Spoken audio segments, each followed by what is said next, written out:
All right. Next, we have a pretty fascinating speaker. I had the chance to talk to him a little bit earlier.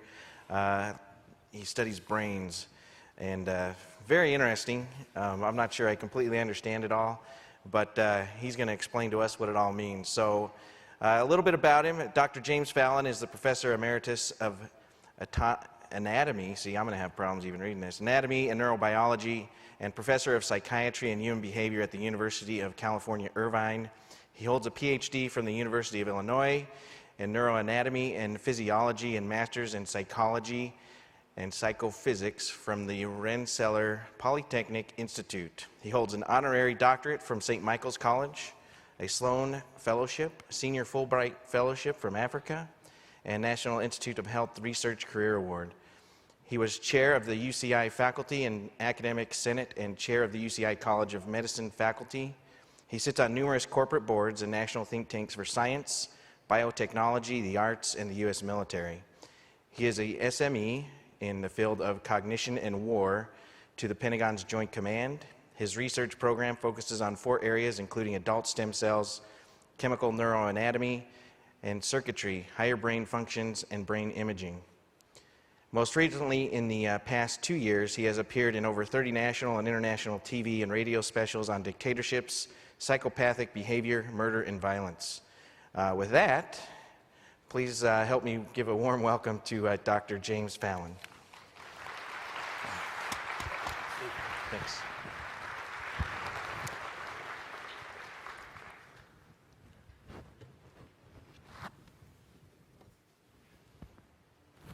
I think this is it. The controller for the slides. It's really wonderful to be here. I want to thank NATCA for inviting me, and especially for Leanne working with me to discuss some of the issues you have and some of the problems. And in thinking about this, of how I was going to approach it, I wanted to approach it from a problem point of view, but also from a strength point of view. And so what I'm going to try to do in the next hour is to discuss what Paul discussed, which is, you know, what's built into your DNA. He said you're all bound by a similar DNA, and it's quite amazing that, you know, you have a group of maybe 10,000 people here who have probably very similar DNA. It's one of those unusual things. And I'll try to break this down in terms of personality types. And afterwards, if I can get to the genetics and epigenetics, I will, the underpinnings of it. But I'd like to start elsewhere on it. So, there's the normative title. But the background of what I'm going to talk about are these 3 issues. How is the genome, your genetics, and really the most important part of that, what's your epigenome, which really makes who you are, and your brain circuits shape behavior and personality. That'll be just kind of how a scientist looks at this. Now, you're going to think I'm a little strange because even though you and I share probably half the same traits, we don't share certain ones. You are very safety-minded. I just have the worst risky behavior you can imagine. And so there are some things that bind us together and some things that separate us in terms of probably our DNA. And I want to go through and we'll build together here the brain of the perfect air traffic controller, if there is such a thing, right? But based on the traits, I'll try to build up all of those things that make you so unique, and the combination that makes you so unique. And while you do have a common vision, you know, not all the time having the same DNA and having the same personality works out. In fact, it can really work against you. You don't want to have 2 of the same personality types marrying each other. They often can work together, but you don't want to marry. You always have to have an extrovert marrying an introvert. It doesn't work any other way. When certain things go together. But in looking at it, we'll try to build that brain and talk about sweet harmony and understanding. Now, with all of that, I know what you're thinking, which is, oh God, where's the sports book? This guy has to be kidding, where's the bar? And has this clown ever seen a tower? Now, you know, I've done reading, because most of my world is inside. I'm an intuitive. Most of your world is outside, external reality. You have the personality type that runs the world, that really makes it work. For us, who have almost half the opposite type, everything is conceptual. We don't know how to really do anything in particular. We think about things, and we try to build, let's say, models of them, which I'll try to do. Now, I got to go back one. If we go back one slide. And this annoying slide right here, in the center you see behaviors and personality. And somehow out of the circuits of the brain, all those circuits we call the connectome. And the connectome, as we see it, is much like what you see when you're looking at the screen of all the traffic going on. When I was looking at the wonderful video clip you just had, looking at it backwards, it was wonderful because it reminded me so much of us trying to put together all the interactions of the genetics and the brain connections to discover how the body and the brain and behaviors put together. And so we have the same we look at similar things, really, when it gets down to it. And so when you distill it down conceptually, it will be very similar. So we have a connectome, and that's based on other smaller and smaller connectomes in the brain, which is based on the proteins that are made to make up the cells, which is based on your messenger RNA, which is called the transcriptome, which is based on the epigenome, and then ultimately based on the genome. And I'll try to, afterwards, in the question and answer period, I'll try to get to the genome and epigenome if you're interested in that. Well, let's start in the main topic here and look at the brain connections and personality types that make you tick. So I'll first of all talk about inevitable conflicts. I'll mention these several times. And I have a couple of short video clips on the inevitable conflicts that would occur between you and the world and between each other. And within yourself, too, perhaps. And so I'll try to hit those three different kinds of inevitable conflicts. And then I'll talk about a couple of surprises that come along in life. Leanne asked me to talk about my personal story a little bit. I'll try to do that in 5 or 6 minutes, which will hopefully help you see how easy it is to miss some essential things, how you appear to other people, especially the people you work with. And then I'll talk about the main body of this, personality traits and the brain connections that make up those circuits that when put together give you a unique brain. And at the end, I'll try to show you probably how your brain works, okay? The ideal air traffic controller's brain. And so let's start out with the first inevitable conflict, where you do seem to be pulling in different directions. And this, like I said, it could be internal to you. It could be with the people that you work with so closely. It's so important for you to get together and work together closely and have a similar vision. And also between you and the world, if you will, okay? And so I want to show this. This is a documentary called Genetic Me. And it hasn't come out in the United States yet. It was made in Denmark, and it'll be out this spring and summer. And it won a bunch of awards in Europe at the film festivals, and it'll be coming here soon. But I was involved in this because I got a call from Lonnie Frank. I mean, she is a neuroscientist who is also a journalist and a filmmaker. So her whole life is about communicating and know how to communicate with other people and knowing everything about behavior and the genetics of behavior. This is her thing. And yet something really, really went wrong. And what she did was she contacted 4 of us around the world and came and visited us to help her try to understand herself and perhaps to accept herself, if you will. And so she visited 4 people in genetics and psychiatry, and that's the rest of it. But I just want to show you how she defines the problem. If you could roll this, please.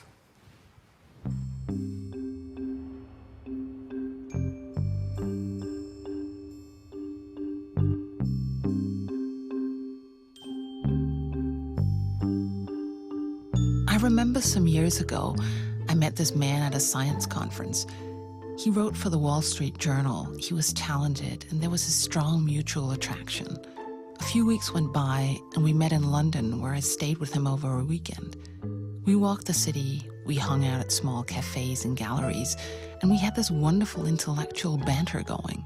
He would mention his favorite novel or some work of art, and I would challenge everything with a subtle sarcasm. I was enjoying myself, and slowly began to imagine us being together in the future. Then on our last night, I asked him when he wanted to come visit me in Copenhagen. There was silence. This wonderful man just looked at his feet and said, actually, he didn't want to see me again, ever. I was just too angry a person, too aggressive.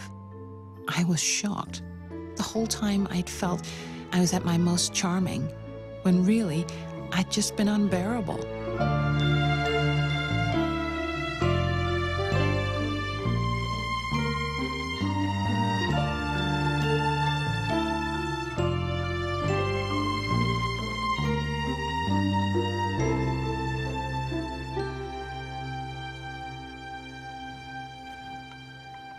Well, it turns out Lone Frank is bipolar.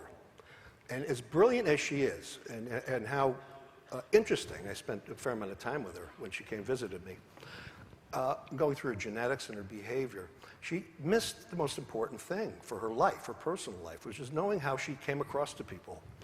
And it's amazing how people who are supposed to be smart, she is smart, and who study this, how they get it completely wrong. I mean, I had a very close friend who's a neurologist at Harvard, and early on, he didn't find out what he was until he was about 29. Colleague said, he says, you're depressed, man, you got bipolar, you got to...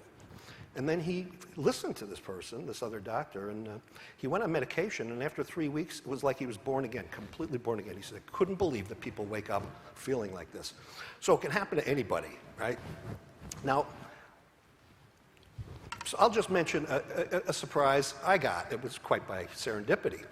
And back about, it must be 7, 8 years ago, I had a surprise in my life that really changed a lot of things for me. I didn't know it was coming, but it did. And you know, for years I'd been working on very basic sorts of questions, stem cells and connections in the brain, but we did a lot of work on the genetics and using brain imaging, PET scans, fMRIs, and putting them together in mathematical models to come up with how genetics contributes to behavior, mostly on schizophrenia, bipolar, depression. We work on suicide, and also addictions, for example. As a minor thing, just as a minor side note, starting in the early mid-90s, some of my colleagues in psychiatry and radiology asked me to start looking at some PET scans of people that they were looking at to analyze what the circuits meant to them. And these were murderers. A lot of these guys were serial killers, just the worst kind of guys. And I started looking at them, 1 or 2 a year, and tried to figure out what was going on, but it was such a minor part of my research. And then in 2005, 2006, I received a whole bunch of these scans. And the scans were like 70 scans of different kinds of murderers, but also normals, people with schizophrenia and depression. And when I analyzed it, after about 3 months, I realized there was a basic pattern that was the same in all of the psychopaths. There were impulsive murderers, which had a different pattern, but the psychopaths had a similar pattern. And here is that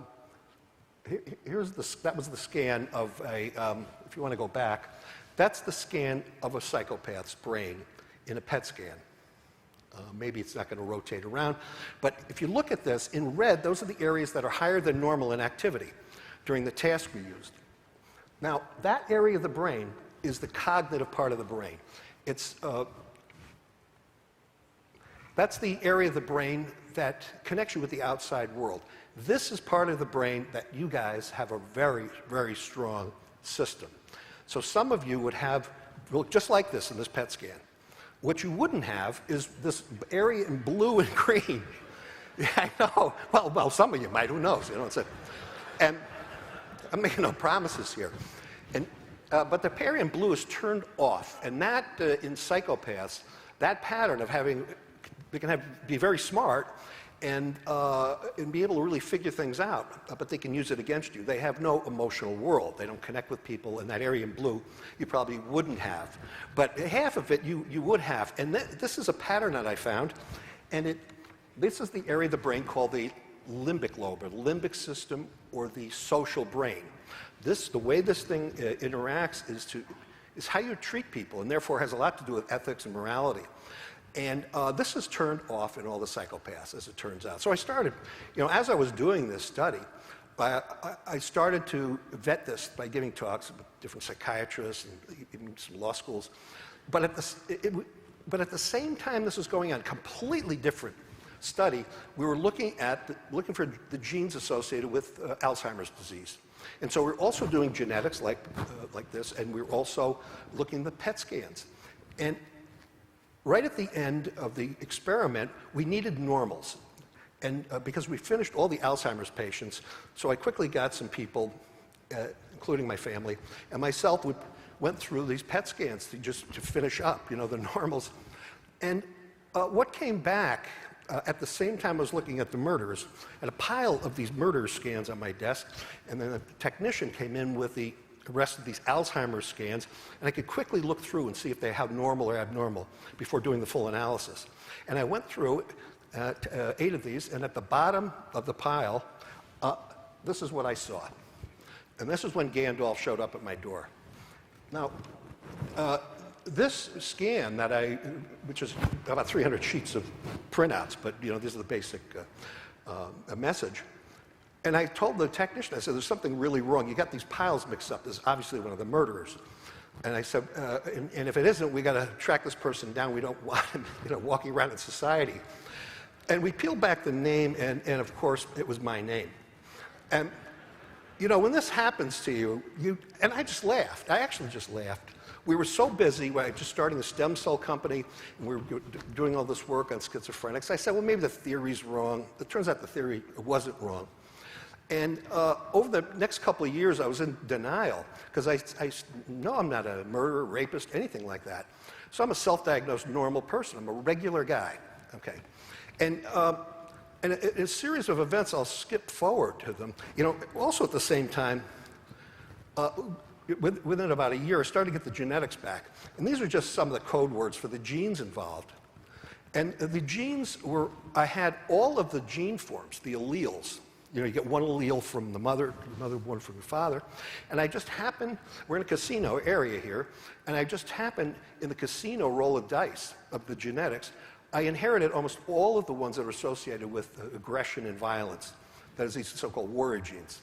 Any particular personality trait is usually regulated by about 15 genes, and people usually get an average number of these because it's a roll of the dice.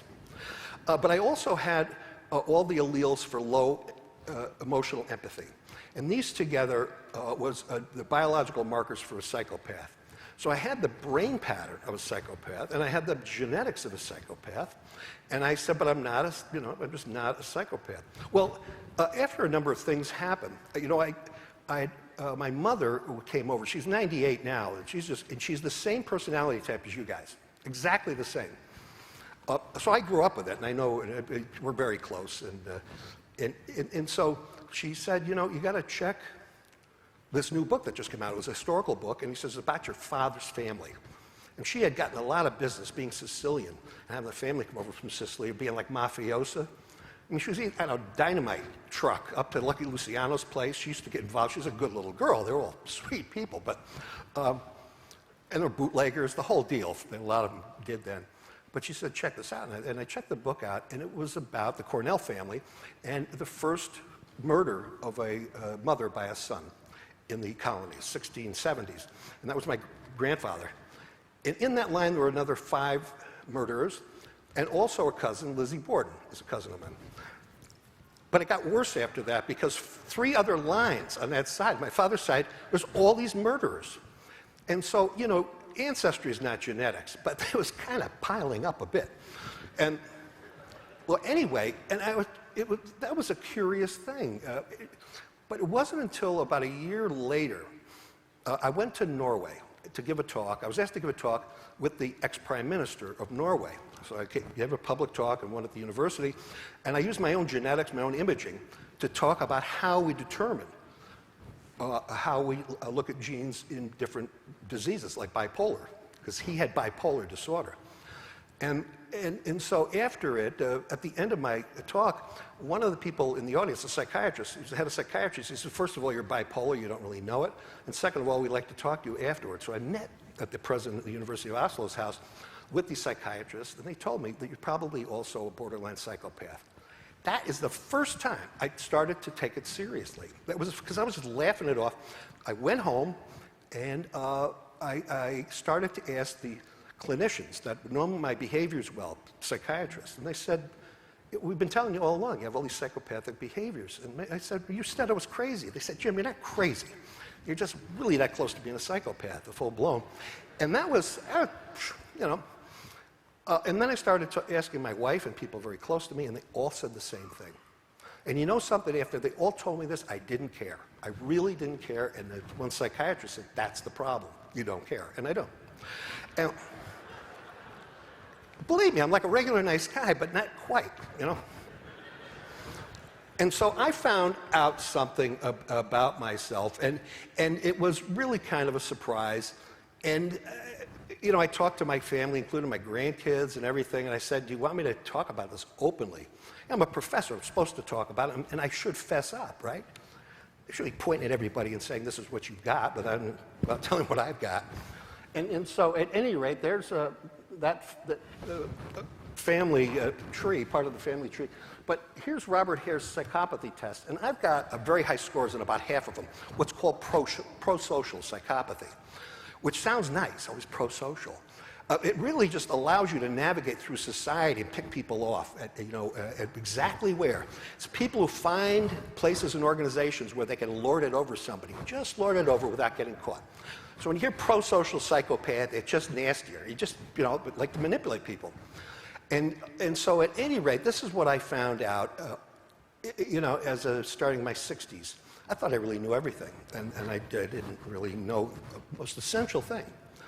And so I had no self-awareness. That part of the brain, the circuit that has to do with self-awareness was turned off in me. It was just turned off, and it's a part of your brain, too. Part of your brain is turned off most of the time. It doesn't mean you're psychopaths. It just means that you may have the personality type of somebody who's not quite aware of yourself and your impact on other people. That's all it means. And so one of the things that I had was, and you may know of one or two people here who have a narcissism problem. But for me, my oldest daughter was in psychology, clinical psychology, said years ago, she said, you know, dads are just a narcissist. So my wife could understand me. She's he's a narcissist, and he thinks he knows everything, and he knows best. That's the way it is. It's one of the traits. I didn't know this, you know, but now I do, you know, because I asked the question, what do you really think of me? And if you're going to ask that question, be ready for some interesting answers.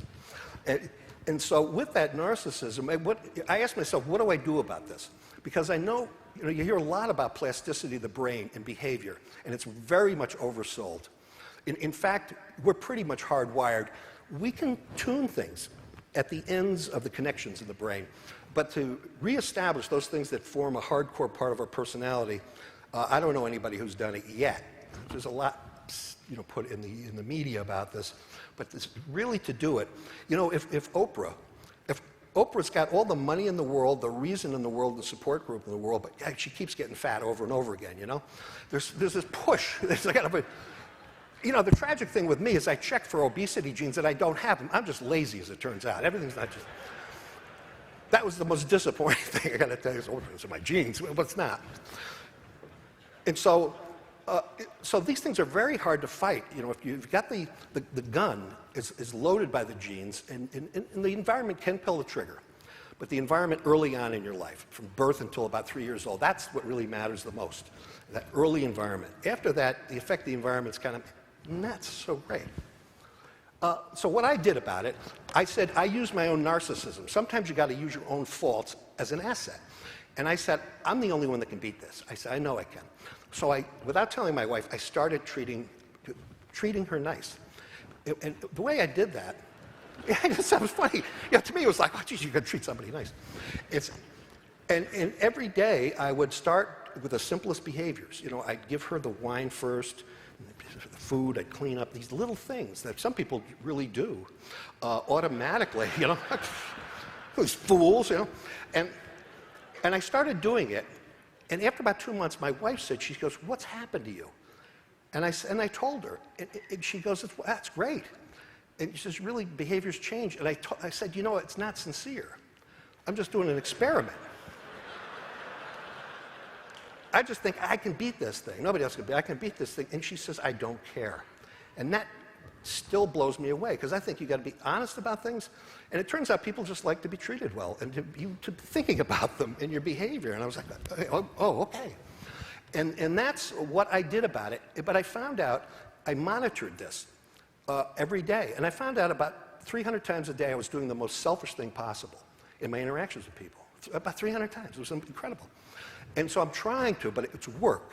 And because I don't have that social brain that's quite normal, I don't have to worry about how people feel about what I'm saying, if it hurts them. And so I seem to be smarter and faster than I really am. I simply don't have to loop down into that touchy-feely part of my brain. It's not working. But now I had to forcibly do it. And it took longer. It slowed me down, but my behavior improved with people. But I have to keep at it all the time. And so you can do it, but you've got to devote yourself to it. Just like Oprah has to devote herself to keeping the weight off every day. And it just won't go away otherwise. So that is just what I went through with this. And I put this in a book, last year, The Psychopath Inside. And so I tell all the stories about that. Now, let's get down to the meat of it, which is about personality traits themselves. Now, in talking to people, to the air traffic controllers that I've met, and what I've read about you, you self-define as type A personalities, which was a way of defining personality, based on that narcissism and aggressiveness, being sure of yourself, being go, go, go, go. And it was really something that was, a type of test that was done to predict heart attacks. And there's the urban myth, as it turns out, that you guys have a lot of stress, you have a very high suicide rate, high depression rate, high heart attack rate, and it turns out to be not true. You're not even in the top 10 in each category. You guys love what you do. And when I was looking through, I said, they love this. It's just that other people watching them do it get stressed out. And so it's more a reflection of them, but it turns out you guys are really well suited because you love the action. And it's such a great strength to have. And I think, to second guess yourself and say, well, I should be more of this or more of that, sometimes you're just not wired to do that other stuff. And all of those things that have to do with this constant personality type that really defines you guys generally, not everybody's identical at all, is quite true and is quite useful. But it doesn't help you do other things. It may not help you interact with other people well, or to be touchy-feely, or to even know yourself completely. But God, you guys can do your job, and it's just unbelievable. You're athletes. You have an athletic brain. Now, the other way of looking at it is something that's been used for a number of years. Psychologists hate it because it has a high face validity. It seems to work, but it has some technical problems with it. It's called the Myers-Briggs, the MBTI. And it's been used, and I think it's a very useful thing, even though clinically we don't use this, right? We use other ones that have more to do with clinical personality disorders. But the MBTI works out pretty well. Well, if you look at all the traits that you guys have, you are almost all ETSJs, extroverted, sensing, thinking, judging types. So it's a 4x4 matrix. There's 16 types of personalities, which boils down to 4 basic overall types. And you're all SJs. Most of you are extroverts, and some of you are introverts. And if you look at they're the EST traits. I don't go through them, but I'll have these available if you want to look through these slides. But there are very consistent traits. And if you look through them, if you don't agree with most of these, I'd be surprised. And it also may mean you're having some trouble in this job, because people in your job have these kinds of things.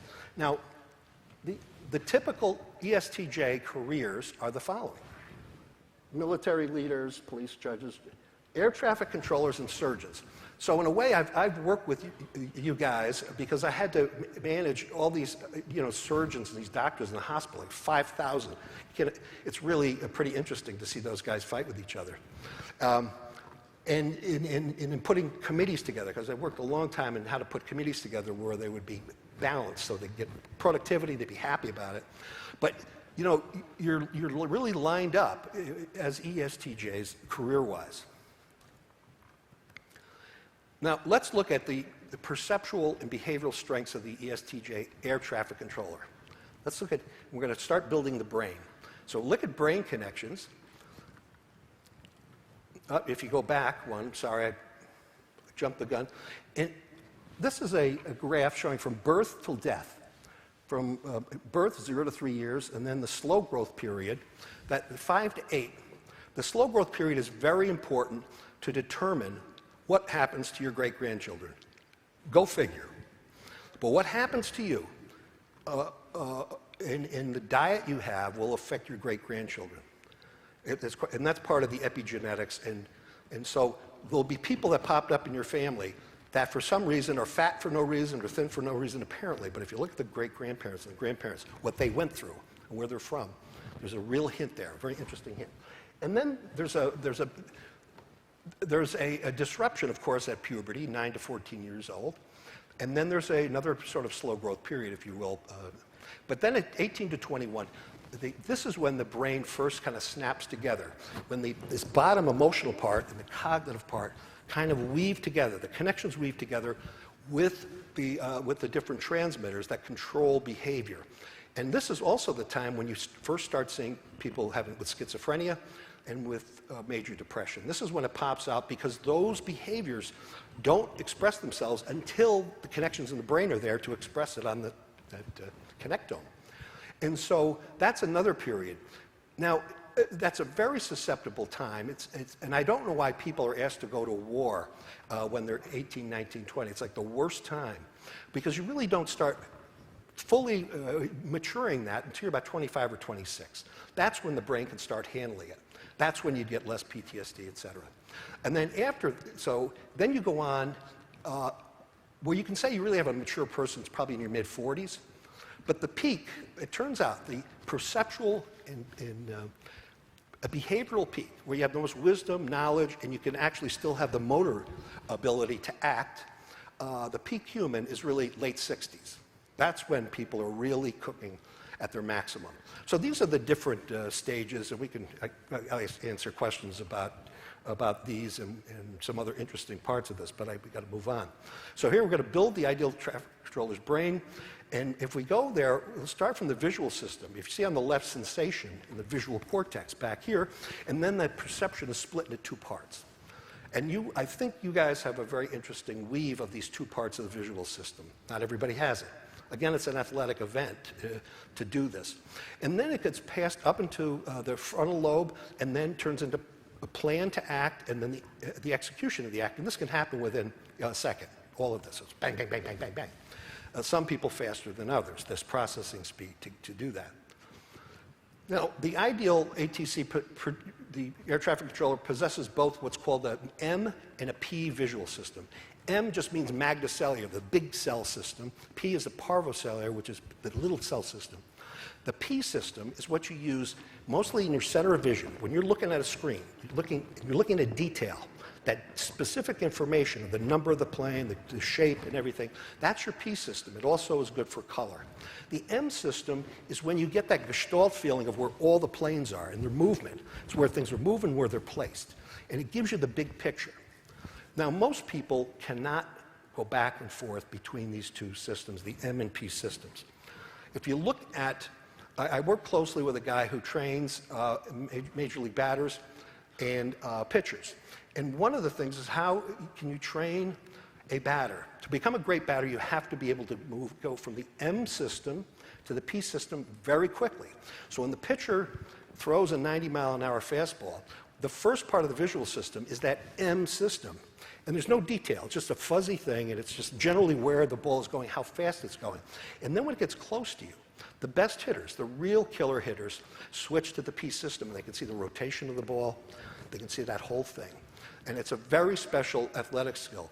And it's the fluidity to go back from one to the other, back and forth, that makes you great. Both in terms of baseball, and I think it really probably some of you who have the best ability to switch back and forth from the binoculars down to the screen, back and forth, get the whole picture, the whole M picture, the perspective versus the detail. And to me, what you do, you're like major league batters, and that's in a very real sense.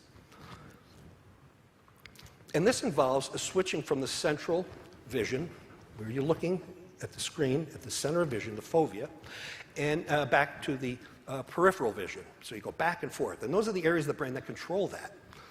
And they're mostly right up here, what's called the parietal cortex. That's where things are and how fast they're moving. And so as you go back and forth, as you guys are switching back and forth from perspective to detail, you're able to do this in a very fluid, fast way, or else it would cause great stress. It would be very stressful for you, and you guys, you kind of love this stuff. And so this is like naturally wired into your brain. Another part of this is what's called fluid intelligence. It's the ability under multiple demands. You got, all these things going on at once, and to be able to fluidly move between them and be intelligent on a moment-to-moment basis. And these are the brain areas that are involved in that fluid intelligence. This is part of that circuit. And now if you look at males and females, this is kind of a busy slide, but the thing is males and females can do the same things, but they do them usually very differently. They use different circuits. So if you look at really the same performance, males and females, it seems like the females use the entire brain and the connections between these areas are very important. Whereas in males, particular areas that are functioning very well seem to be the most important. So it's a very different way of analyzing. You can come up with the same answer, but if you try to explain to each other how you got there, you won't understand each other. It's like, well, how did she get there? Or how did he do that, Well, they do, but it's different brain areas, so they're not all set, and it's really personality dependent, which is then really based on the genes. And we do the same thing. We do, for gene discovery, we got a big board and we got little boards. We go back and forth to the little detail, and we have to flash out into this very broad spectrum to look at all the planes. And for us, it could be the pictures, the slices of the brain and the genetics laid on top of it. But it's a very similar thing. So when I visited, Mike Foote was great, and I met the people at LAX in the tower, and he showed me what they were doing. I said, my God, this is what we do. So we do have some overlap in the kind of tasks that we have. Half the people that are sitting there with me, they can't do this. So I'm going to try to recruit some of you guys to come and work with us because you can do this back and forth, back and forth, back and forth. Another thing that you have, based on this personality, is what's called the mirror neuron system. Now, the mirror neuron system allows you, it's on the side of the cortex, it deals with the external world. So you guys are dealing with the external world all the time. External reality. This is a faithful reproduction of reality. This mirror neuron system is a connectome of areas that when you look at somebody do something, you can immediately know how to do it. It's one trial learning. And this is very unique to humans and some other primates, that a little child can see their mother do something and they can immediately do it. And this is that's the mirror neuron system. It's the same areas used to perceive are the same ones to do. See and do. So during training, those pairings of great trainers, air traffic controller trainers, can do this instinctively. And the person they're training, if you get that matched up, the amount of information, the bandwidth, is very fast. You'll be told something once and they get it. It's like that. And this is a different a capability in different people, but in general, your personality types and your job, you guys can really do this well. But this also, part of this pathway, has to do with the interpretation of what others are doing. It's kind of a paranoia pathway. And so even though you can see what people are doing, you tend to judge what they're doing. What are their intentions? Are they have good intentions or bad intentions? So it comes with this, it comes with a bit of baggage. So even though you can look at what somebody's doing and do it immediately, there's still, in the back of your mind, in this part of the back of your mind, you're judging them all the time. And that judging of other people, which is a natural part of kind of how you guys are, or most of you guys, not everybody. So you have this great strength in reproducing external reality, being able to do it, but it also, you're still thinking, what's the intention of that person? That's my guess. I haven't talked to all of you, but that's, the inference. And the kind of empathy that you have with them. Do you bond up well? And the kind of empathy I think you guys have is called cognitive empathy and not so much emotional empathy. You may not be feeling what each other are feeling, but you know what the other person's feeling. That's cognitive empathy. So it's just the knowledge of that, and you get one or the other. People don't get both of these things. You want to get both of these things, but usually get one or the other. Now, another part of this is the ability to focus your attention. And that focus has to do with an area of the brain that overlaps this limbic system. It's called the cingulate cortex. And it's the interface, the brain interface, right along the midline. It's right along the midline of your brain. And it forms the interface between all your sensory and motor systems. It connects with those. And it's a switch. It's a kind of switch. And so if you look at this, the ability to focus your attention in visual space, you guys have that.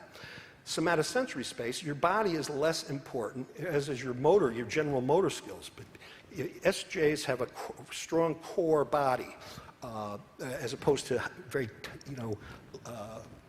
very sort of loose hand-eye coordination. But a big thing is this error signaling. You see on that one part of the anterior cingulate, it's called error signaling in short-term memory. So that's the switch for that. So in your job, this may be the most important part of that focused cingulate cortex, is to look at a screen and say, what's the error here? What's wrong? And you have very good short-term memory. So you're putting in memory, flash, flash, flash. And between that, you say that plane is in the wrong place or something's going to happen. That is a strength. But that may be at the expense of these other things, which is taking care of your visceral organs and your emotional state. You can't be strong in everything. So you may have to give up what you get in looking at errors in the environment and on the screen. Something's going to happen. Really good at that. You may start to neglect other parts of your life, your emotional life and the social parts of your life.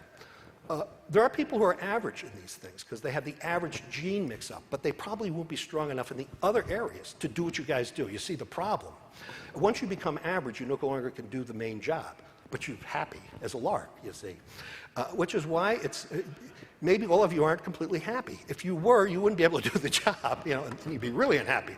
So this is part of the curious part about the genetics is that you don't get what you want. The combinations that you really would want in your life, you don't get them. It always comes with some baggage. And there's two kinds of attention, and then I'll get off the attention. There's this posterior system that's part of that cingulate, and that is subconscious. When you're doing something, and after half an hour you say, oh my God, I've been talking, I've been listening to music, I haven't been watching where I've been driving, or I haven't been looking for those planes or something. Well, you have. It's just that you're not conscious of it. That whole system has to do, that posterior system, with the subconscious attention. And that's always on, and it's part of what's called a default mode network. It's always scanning the environment, and you don't know it. And some people are very good at that. The other kind is the conscious attention. When you're talking to somebody, we're looking at each other and we say, I know I'm talking to you and you know you're talking to me. That's a focused, conscious thing. That's a different part of the brain, different circuit. Now, the way we understand this is that some people who have this, let's say, ability to focus their attention on errors in the environment like that, well, those two red spots, those hot spots light up. And it's a hot spot, and it's a very highly functioning circuit. What really helps to focus these things is this, what's called a 40 hertz gamma wave. And that's a wave that's 40 cycles per second. It's bang, bang, bang, bang, bang, bang. That goes all around your cortex. And it kind of weaves together this sense of continuous consciousness. And so we always use for the medical students, we use the radar screen analogy. As that sweep is going on, you get a hot spot, that sweep will brighten it up again. Brighten it up, that's focused attention, focused attention. There's a curious thing about this default network that's turned on. It's turned on when you're daydreaming. So when it's not focused, but just the whole area is turned on in the middle of your brain, that's just daydreaming. And the one thing that's been found to turn that off is psilocybin, the hallucinogen. And it's used now for people who are always inside themselves, thinking about themselves, focusing inward, that default system, always inward. And it breaks that, and they can get out of alcoholism. It's used now in cancer therapy, because people stop worrying about their personal connection to the cancer and to their impending death. And they have very low anxiety, and they just take it for what it is. A very interesting thing that it's a main attribute of that particular hallucinogen, mushroom, psilocybin. It turns this off, and therefore people are free from their own egos. So what you guys do are able to jump from the lateral parts of your cortex to the medial part, back and forth in a very focused way. And that's a brain skill, if you will, and you're born with that ability. Now here you got a case where you have on the top, in the tower, you've got lateral cortex focusing. What you care about is not all the inner workings of, what's life about and what's my husband doing, all this stuff, and how's everybody feeling, you're focused on what's going on in the outer world, which in this case is where the planes are and how they're moving, where they are on the ground, and to avoid accidents, because you guys are all about safety. And so that is the diligence that you have to have.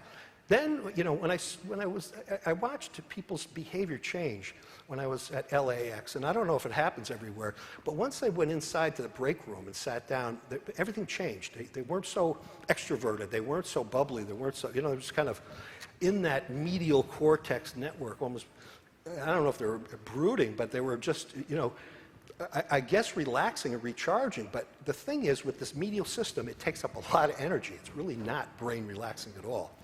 And so being able to go back and forth between these two states, you can see it be as a potential stressor for some people to be able to switch back and forth. It's a big jump to do these, go back and forth like that. Some people can do it naturally. They just go in, chill out, talk to their buds and everything. But not always. So stress is what can separate people who are so close to each other and are working together. It's something that will stress out very similar people.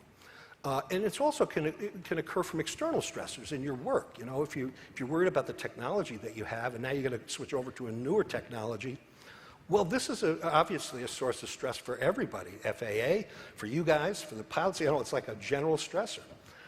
Civilians, we don't. We don't even think about this stuff. But it's a big deal for you, and it will tend to separate you. I know in a bit here I've got a stranglehold on the obvious, but how it happens in different personality types is very different, and it can really be a source of problems. So if you take two ESTJs, number 1 and 2, there's two of you who almost seem identical. You are genetically and your personalities different enough that there's a central overlap zone, so you know each other's thinking, you can depend on it, but out at the perimeters of that, stress will separate you, and you will have some sort of separation event, if you will. It's a bad pun for this, but it is a separation event. And in this case, it's not a failure to separate. It's a failure not to separate. And so in that sense, these stressors can push your personality, can push your genetics, and not everybody of you will respond the same, even though you're very, very similar. So let's look at another inevitable conflict of personalities. Here's one. I was contacted by it turns out I thought he was just an actor, Eli Roth. Eli Roth contacted the Discovery Channel, and they contacted me. They said, well, he wants you to test them, do the imaging and the genetics. He says, because he's the nicest guy in the world, except when he's working. And all the people he works with, it turns out he makes movies. He's a producer, director, and he makes those. He made Hostel 1, Hostel 2, really bloody films. I mean, just unbelievably bloody and horrifying things. He's the king of that. I didn't know that. I just saw him in Inglourious Bastards. He was the bear Jew in Inglourious Bastards. I thought he was great in that. But he's not really an actor. He was just doing that gig, right? But anyway, I said, okay, so I had the Discovery Channel producer send me the information, and we brought him in and did a show on him. And it was, and I said, don't tell me anything about you. And when I went through his imaging with the PET scan and then the genetics, I said, my God, every time this guy looks at one of these scary images, he wants to throw up. Very unusual. Because normal people don't have that strong response. And he said otherwise, when we're going back and forth with these imageries, his brain shuts off. He's like temporarily a psychopath. He has a psychopathic pattern only when he's looking at these things. When we came back, he came back a month later, and I kind of broke this to him. I said, this is probably how you are. He flipped out. He thought I'd been following him around his whole life. And the thing is, the first movie he saw was Alien, and he threw up in it. And he is self-medicating. And so the people working with him in his tower, he becomes temporarily sort of psychopathic. But normally in his everyday life, he's not. So he's using it to self-medicate. All that action, which he loves and he depends on, really separates him from people. Well, once he found out that, and he went back and talked to his crew, everything, they're getting along fine. It's just like, that's him just being him. So once you just know it sometimes, you realize people aren't mad at you and they're not being cruel. That's just the way they're wired. And so he was able to use it in that way. And we did a discovery hour on that one. Now, I want to show you something else maybe a little closer to home. It's one of my favorite movies of all time, which is the 1965 version of Flight of the Phoenix. And the Flight of the Phoenix is the best example of how there is natural conflict between personality types that are pretty hardwired and how in the end they work together. But I just want to show a clip, and in this, in this film, it was post-Korean War, and these guys working on a site were flying over the Sahara, and they crashed in the desert. They were absolutely stuck, and the plane was really wrecked up. And one guy who was a German, he says, well, he says, we can fix this. So they had to take and move they had to take and move the wing and then the engines and everything. They remade the airplane. And that kept them going. That kept them going to try to get out of there, to fly out. And in this scene, we've got the NT, the intuitive thinker. That's like a scientist, or even some engineers. He's the NT, the German guy, who's the designer and the model maker. And then you have the SG, who's Attenborough, and he runs the whole thing. See, ESTJs are showrunners. They just run it, and they know how to run things really well, and they're the bosses. And then Jimmy Stewart plays the SP, which is like an SJ, but an SP is usually the person who is really the best athletes are SPs, and these are also the people working for the weekend, They really live life and a lot of fun, a lot of action, and they are like the pilots. The pilots are more SPs than SJs. And there you got the three together, and they now, at the end of the film, before the denouement, they have this crisis, which surprises them all. And could you roll this one clip? It's about 3 minutes. I think it's worth it. And I'm sure about half of you may have seen this. It's just a wonderful demonstration. The bearings are about ready, but you'll need to look at the control linkages. I'll be with you right after this here.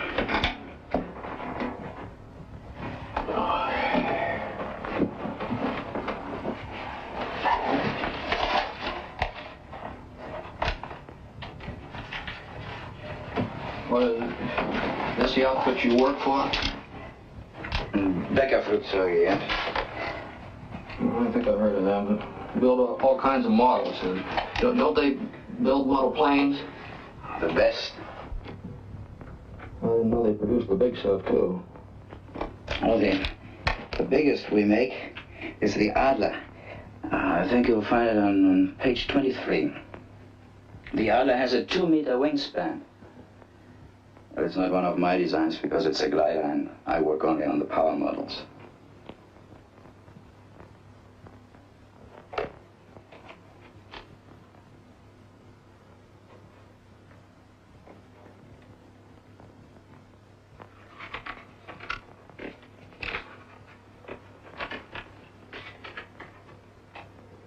Page 23? Is it? I think it's 23.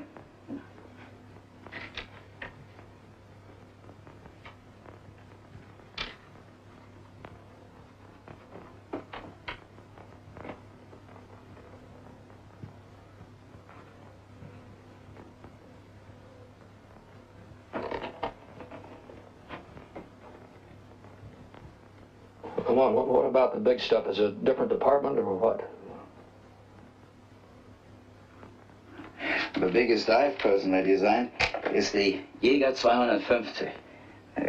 Could I have this a moment, please? Here. Wait, it's, here. There it is. Jäger 250. It won the prize for extended flight at Frankfurt last year. Extended flight? Yes. The radio control also was my design. And then on the opposite page there's another rather fine model.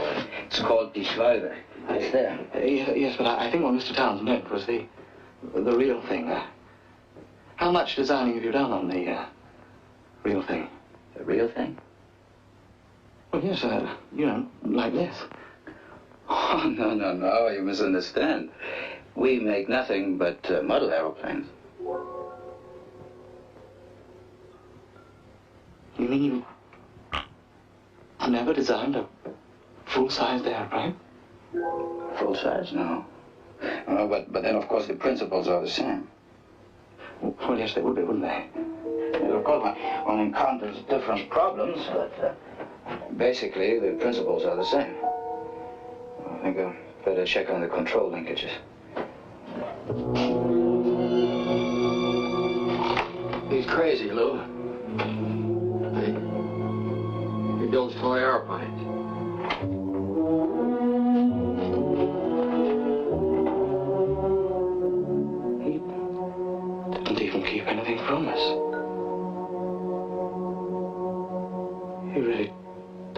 notice any difference. So they all can't believe what's going on, and they can't understand the other person's brain. The S people, the SPs and the SJs, live in the real world of action. That's what you guys do. For somebody like a scientist like me, like that NT, everything's all on principles. It's all in the mind. And if it works in the mind and principles, then somebody can go make it and do it. And of course, in the end, at the end of the film, which is very close to the end, finally Jimmy Stewart, after the scientist, says, don't do this, don't do this. He's going crazy. He says, just shut up and put on the strap and let's get out of here. So you need the SPs and the SJs to actually do it, because that scientist would be in the desert dying, just waiting, well, we've got to do this, we've got to do this. So they all have to work together, but that's a very typical thing of, you can't even understand each other. The two S people can, but the NTs and the SPs and the SJs absolutely no. And so here's the ideal traffic controller's brain. These are the areas that I think if we did PET scans or fMRIs on all of you, these are the things would light up under these different tasks. And it has to do with the knowledge and working with external reality. You're all about external reality. You're about procedural and executive memory. You're all about visual memory. You can see there. Core body sense, where your core body is, as opposed to out here. Attention and vigilance, and this visual spatial sense. And in terms of this little blue dot in the lower left, that's cognitive empathy. And it's right in the side of this insular part of the brain. It's right next to the other, another area, right, very close, little spots. And if you have one, you're coded for one genetically. You have emotional empathy. You really get along with people tightly. You understand each other. And cognitive empathy is more connection to the world. And when you're talking, and I'm going to be listening the next couple of days to see how much you're talking not about yourselves, but about other people, about the world, about the nation, about safety. So that whole concern about safety of everybody, that big you out there, is all of what you do, and it's so important. But that doesn't mean you're necessarily great at connecting, at that emotionally feel level, because they work against each other, and they're different genes, different gene forms. And so with this, I want you to take this with the, it's a little tongue-in-cheek with a grain of sand, or salt rather, in that I'm building a model of what I think it would be. Now, to really see what it was, we'd have to get all of you in a PET scan or fMRI and check your genetics to prove this out. But this is the guess of what you're about. And I'll stop here. How much time is left? I don't think. We're at the end of the 55 minutes, right? So I'm going to stop here. I'll mention one thing. I'll just give you one part of what the other part of the genetics and epigenetics is. And there's this idea that you don't get everything you want. And don't expect each other to have, or your mates or people you work with, to have both sides of these different skills. Because genetically, it doesn't happen. And so if you look at the BDNF gene, that's called brain-derived neurotrophic factor. It's BDNF, there are two forms of it. One's called the VAL, and one's called the MET allele. And you can take your pick. You only get one combination. Now, if you get the MET allele, you have tremendous executive or scratch pad memory. But you're also somebody who's probably a little high in anxiety. But if you have the VAL form of the gene, you get a lousy executive memory, but you have very low anxiety. These are people that seem to be stoned all the time, and they're not stoned. They're just like happy, I forgot where they're going, like that. That's a natural thing. Whereas the other people who are really highly tuned for performance, they have tremendous memory, but they seem to be all hyped up with anxiety. And it's, you get one or the other. And there's other examples I could give, but that's just, I want to leave you with that idea, is you don't always get what you want, but oftentimes you get what you need. So we do have some time for questions. If anybody has a question, there should be some mics in the aisles, closer to about halfway back. So if you have questions, just make your way to one of those microphones and ask a question. Do we have anybody? So while we're waiting for that, Jim, well, let's see. We got one coming up in the center aisle. Go ahead. As an NT, what I just said, half of it made no sense whatsoever. But if there are other NTs out there, they go, yeah. But SJs, it's too abstract, perhaps. Not for all of you. You're all smart. I know that. I checked the average IQ of you guys, so I know you get this. But you might be thinking about it in a slightly different way. I'm sorry. One question. If we can determine the brain characteristics that make for successful air traffic controllers, how can we use that to better inform hiring and figuring out who's going to be good before we have to, you know, train them for 3 years? Yeah. Yeah, sure. It would be, yeah. You know, these personality traits are not really distributed across the regular sorts of traits we look at, or whether you're a man or a woman or different ethnic groups. They're kind of distributed evenly across those other parameters. But, you know, there are people who intuitively know this. You know, some of the people who put arranged marriages together, they know two people are going to get along. You know, they know it already. They're like artists at this. But what it can do is it can save a lot of problems. And we've put some proposals in to the military to help separate out what we'd call, you know, there's somebody in the Delta Force, which is a lone wolf, has a different kind of empathy, from a small in extremis group warrior. A group of, you know, 5, 6, 7, 8, versus a whole, you know, battalion of people where you have that band of brothers thing. They're very different people. And to put them in the wrong, to have them go into the wrong situation is a terrible, terrible idea. So what this can do by really finding out what the best and happiest air traffic controllers are, and to keep the job interesting too, you can do, you know, different psychometric tests, and you can do imaging and look at the genetics and find out what combination is there, and then use surrogate markers, you know, low-cost markers, to then to say this is the type of person that best fits this job. And there may be a couple of kinds of jobs. You know, what people are doing, looking in three-dimensional space, you know, on radar for all the planes up there is a bit different than the more of two-dimensional space that would happen at airports, right? That kind of control. These are different, somewhat different skills. But to look at that and to look at their stress responsivity, because even though there's some stress there, a lot of people love stress. And it's to find those people who love the stress of the job, right? Because you eat it up. And I can just tell by talking to people on it. They're saying, yeah, you know, it's just really stressful and everything. And they were smiling. They're absolutely happy with that. So you want to find people who are kept interested. They're challenged constantly. And they live in a world of bang, bang, bang, bang, bang, bang, bang, bang, bang. And they can just zen out and then bang, bang, bang. Well, that, you know, we look at that, and we've done clinical trials on all sorts of people with different levels of hostility, different personality types, and all of this. And the thing is, up front, it's kind of, it's a bit expensive to do it, but once it's there, you save a lot in terms of, you know, PTSD and just people who are not happy with the job. You know, anybody can, if you're really smart, a lot of people can do almost any job, but it's very stressful. You know, it just wears them out. You might as well have something that people can live with for 40 years, 30 years, you know, and they just love that action all the time, and that you can find out. I've got attention deficit disorder. I guarantee you Rinaldi does. And I bet a lot of other people in this room have it as well. Where does ADD fit into what you were just talking about? Yeah, the ADD is that whole cingulate cortex had to do with focused attention. You know, we look at people who have either depression or schizophrenia or ADD.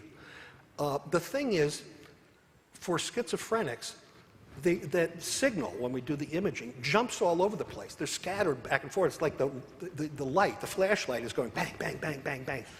And people with depression, who have chronic depression, what's lit up all the time is at the bottom, you know, where the emotional part. They're always talking, they're always thinking about their guts. They're always thinking about their heart, their emotions. And that's where they live. And they end up, you know, a third of the time wanting to commit suicide. In committing suicide. We study the brains of people who have committed suicide. That's a larger study on where those switches are in the brain. But there's that one area of the brain where people with depression, it's always turned on. And they're always negative, and they're always thinking inside themselves. And you can go in now with deep brain stimulation, stimulate that area, and reverse it immediately. These people get off the table, they're like, oh, man. And so there are places at the center of these circuits where you can stimulate it, and you can reverse, you know, epilepsy, Parkinson's disease, tremor. I've got a benign tremor genetically, and you can do that. You can stimulate these little teeny spots, and you know, we did a whole study on autobiographical memory.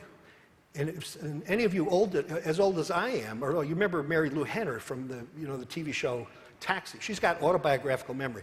You pick a day, randomly a day, and you say April 23rd, 1963. She will tell you everything that happened. She knows everything about herself. It's a special kind of memory. And, but also, in analyzing those, I noticed that they had two little spots in the brain. And I said, are these people, do they have OCD? They go, oh yeah, they're all obsessive. So I could see by looking at that different area of the brain, that's the spot where all the obsessions come in. Now, people with ADD, the thing is, with ADD, it also seems to be a problem with that cingulate cortex. They tend to not just to get fixed down in depression, but it seems to get fixed somewhere. So they're just focusing on one thing, and they tend to obsess about it. And so they'll stay focused, and it could be in different things. It could be on a visual stimulus. It could be on some error in that error detection part, or their body.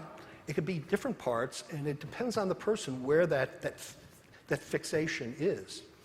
And even though they have attention deficit disorder, it seems like they're scattered, but a lot of them are just very focused. They're over-focused, And so it's the inability to be fluid and to go back and forth. So when I talked about the fluidity, fluid intelligence, like you guys have in doing these switches between M and P systems and between the lateral and medial system, bang, bang, and switching attention. What you have is normally would not be conducive to be an air traffic controller. So if I'd love to know, and maybe you can send me the information, and you can be secret about it. If any of you really have been diagnosed, I'd like to know the % of people here with ADD. The best times of my life are when I find out that my theories are wrong. That's when I really learn something, whether it's about yourself or otherwise. But it would be great to know if you somehow anonymously, it'd be great to know that percentage, because if there's a lot of you with ADD, a higher percentage, that would be, to me, you must be under a lot of stress. You can still do it, but it's just a really stressful job. So we have a question over here. She butted in line. What's up with that? I did, only because I just wanted to touch on the ADD thing. How many here think that we're not ADD, but we're very quick gold people? Get your hands out. Come on. You don't label yourself as ADD. We are very quick gold people. The airplanes are in and then out, in, out, in, out. And that goes to talk about that short-term memory that you say that we have very much of. Right. It's called executive or scratch pad memory. And the thing is, I would imagine the greatest pleasure you might get, these different circuits connect to the pleasure pathway. So everybody gets different pleasure from different things. But it will all have what's called the hedonism center. It's a little spot in the center of the brain. It's got a nice name. It's called the dorsomedial notch of the nucleus accumbens. I'm sure you're happy to hear that. But everybody has that pathway, but it takes different things to do it. Some people, it's nicotine. Some people, it's, for the psychopaths, it might be murder. To get them the buzz, to get you to a place where you just are satisfied. And I would think with you guys, just quickly turning over, having that plane, seeing the plane come in and then landing and getting the other one out. That's a little micro event that probably gives you a lot of pleasure. You probably get it every time it happens, you go, yeah, I want it. We got it, right? Little ones over and over again all day. The reinforcement of that, by the end of the day, must be overwhelmingly good. You get a good day, and you mostly have good days. It's just amazing how little, ultimately, the amount of problems there are, in the end, in terms of crashes, et cetera. But you must have those little micro events of pleasure that are so reinforcing that maybe only take a minute. It's coming in, you get it there, there's a little challenge, and boom, they land, they're in, and you probably get a rush of endorphin, a little spritz. All right, so now you can really ask a question. I have two questions. First, did you say that the brain fully develops until the late 60s? Yeah, when the highest cognitive performance, where you're not thrown off by emotion, where you make the clearest sorts of decisions, and for most people is in their late 60s. Some people it goes into the mid 70s, and they're also their bodies, and usually, especially now, You know, there's so many people in their 70s, 80s are in incredible shape, and they're so sharp cognitively. But for the average person, it's the late 60s. That's when you're at your peak performance, and you understand things in a way without getting thrown off. You know, it's not like the stress gets to you. You just know how to do it, and it's usually that's the full age of maturity, if you will, in performance. And my second question is, my wife would like to know how come I can pay attention at work, but when she's talking to me, you can't follow. You can't do both. She doesn't understand. She either gets you with a job or she gets a nicer guy. She can't have both.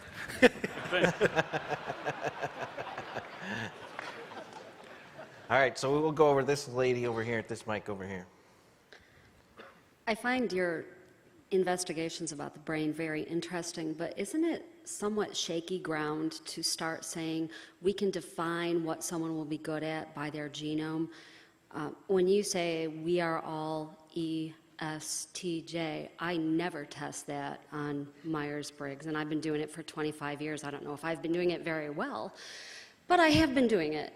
I don't know if you've ever seen the movie Gattaca, but I think that sometimes we limit ourselves by saying only a certain genetic makeup can do something. Yeah, I don't think that's it's with the proviso that many types of people can do the jobs, and it's a question of how much they have to focus on doing it. You know, it's like me being attentive and being nice to people, and my wife, I could do it, but I really had to focus. It was work. And so when I talk about there are natural sorts of associations of personality types in certain genetics, it's just that it's a much easier and efficient way of doing it. Doesn't mean other people can't do it, but it tends to be more difficult, and you got to, you know, certain things, it doesn't come naturally. And so, yeah, it's not like that's exclusively. It's just that many of you guys really are ESTJs, and not many of you are ENFPs, and so there are these trends. Now, the problem, of course, with that, you know about the Myers-Briggs, is the amount of validity, and it changes over your lifetime. You know, there's all these little problems. But to use the other things like the Cloninger, this would be a very long afternoon just getting to the first information slide. And so, you know, it's the idea that there are personality types. They do associate with certain brain pathways, but we don't know know all of them. And like I said, this is my guess. If we were able to image all of you, based on your strengths, those are the circuits that would really pop out, and certain ones wouldn't. So we have to make a bet, you know, because a study will be done, and you and I can make a $5 bet, and we'll get in touch in 10 years. But you're fundamentally correct. But it's just it's the easiest, efficient way to live with a job and do it, you know, a long time. All right, so right here at the middle here. So there's lots of brain training programs out there. Are those effective at increasing your ability to move between the P and the M sections more quickly? And then also, are there ways to kind of slow that process down for your daily life when you're not working traffic? Yeah. The answer is I don't know, but I know somebody who does.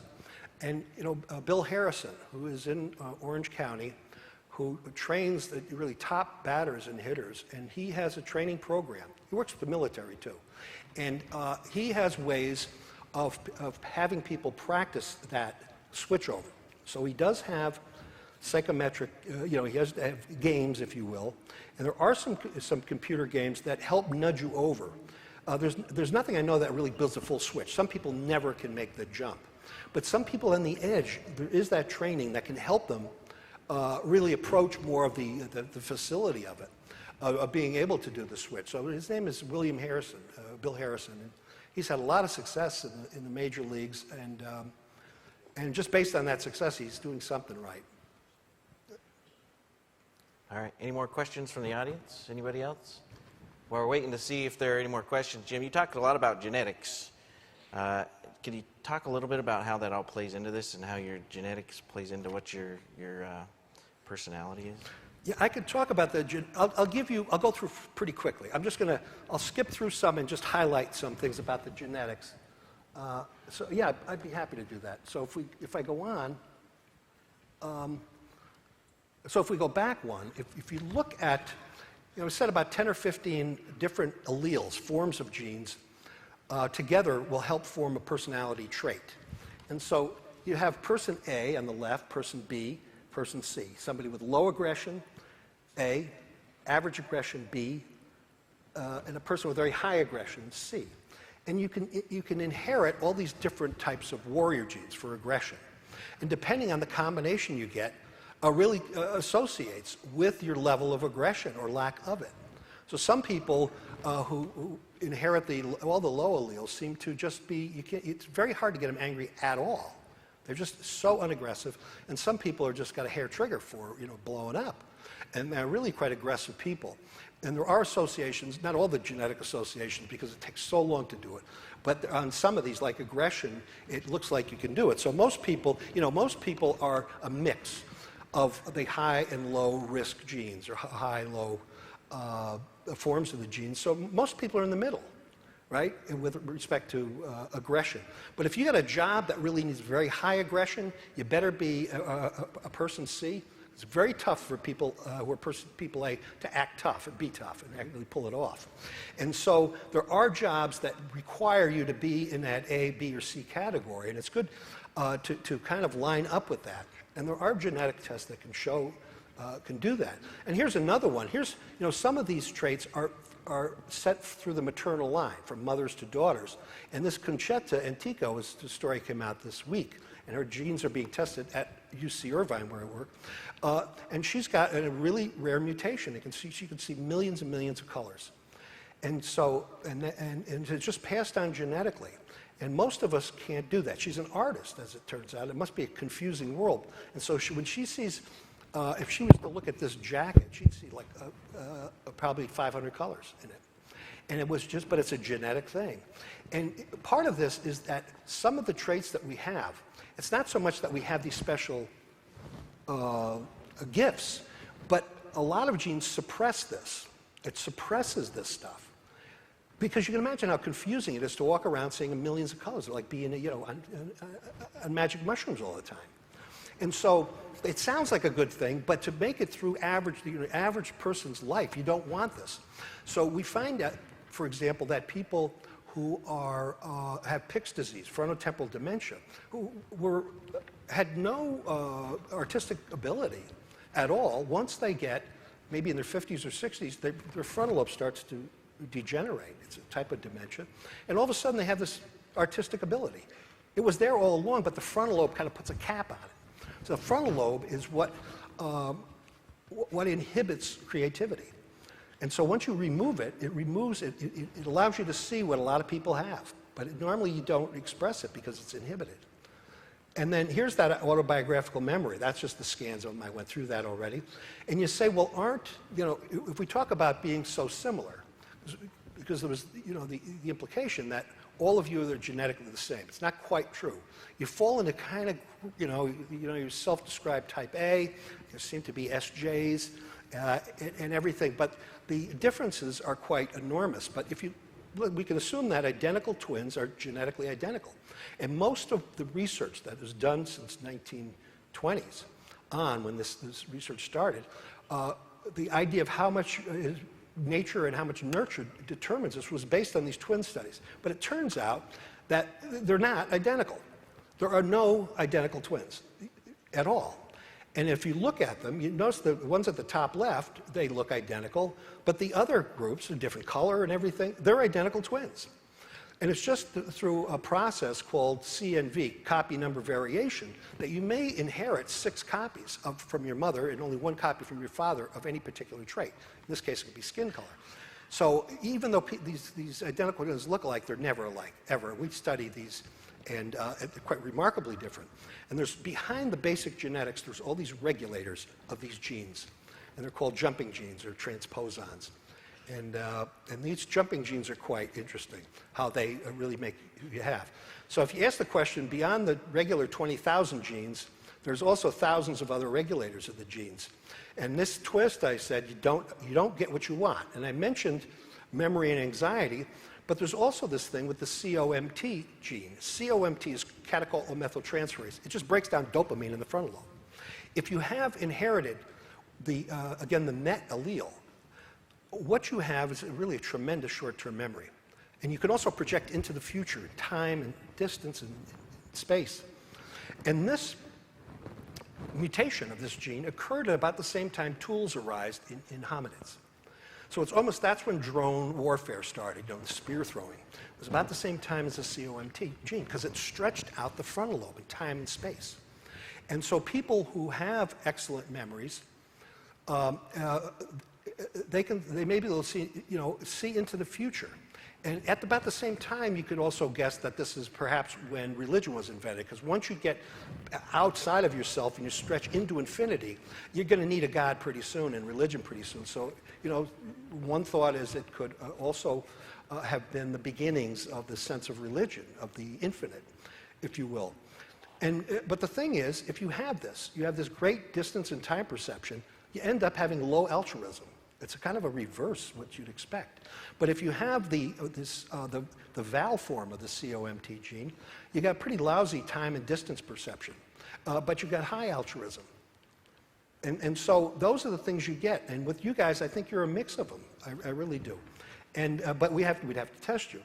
And then there's this thing about empathy, the kind of empathy you get, and it depends on several genes, including the oxytocin gene, a receptor. And you've heard of the cuddling or warm fuzzy hormone. That's oxytocin. Paul Zak has done a tremendous amount of research on this. In the case of one form of the gene, for the oxytocin receptor, you have great interpersonal emotional empathy, right? It's like loving your country, loving the tribe, loving all the people who are flying those planes. But the chances are that you either have that love or the love of people close to you. And to have both of them in any, they're kind of, it's not wired in genetically too well. So you end up with one or the other. To be great, to have a husband or a wife who had both love of country, of mankind, and had all these concerns about the world, and who also was a very good family person.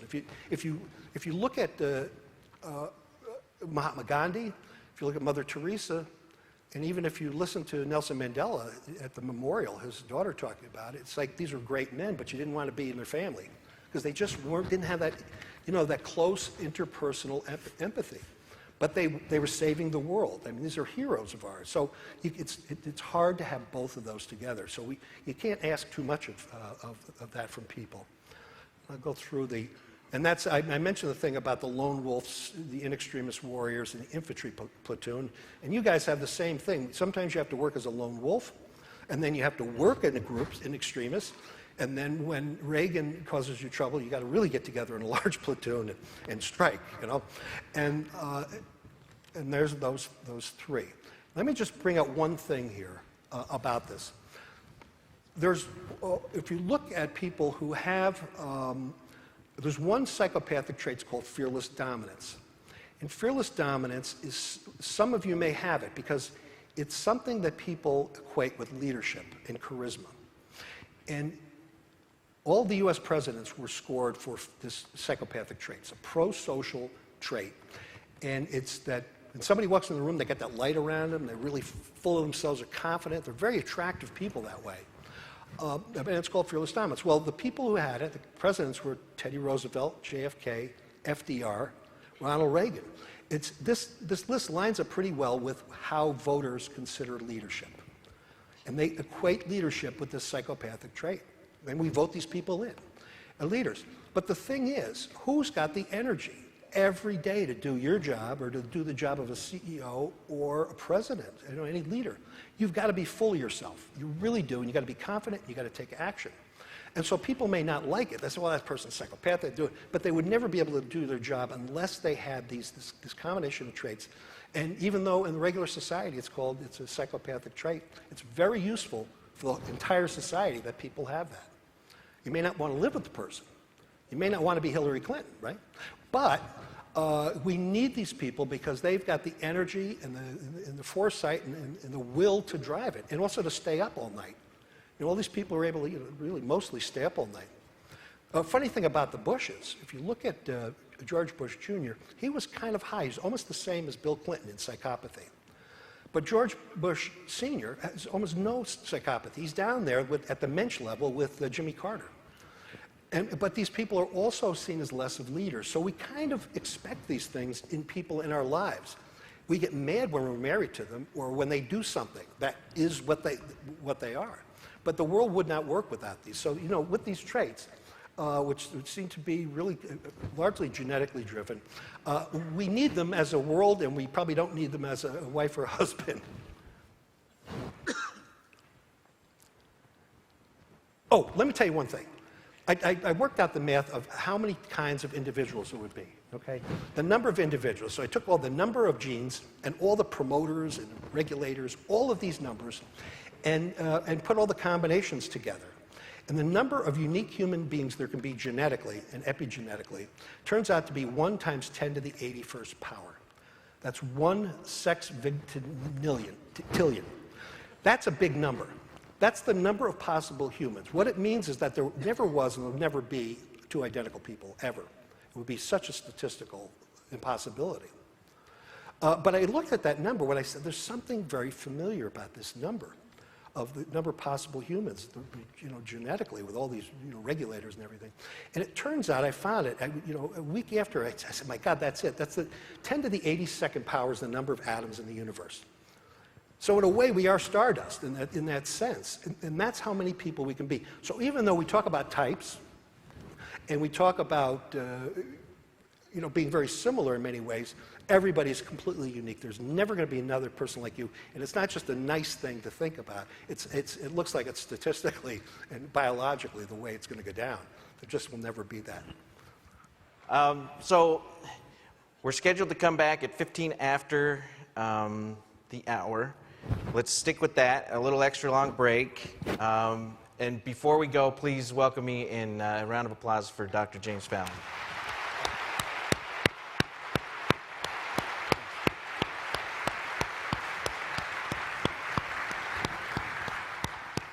All right, so let's be back at 15 after the hour.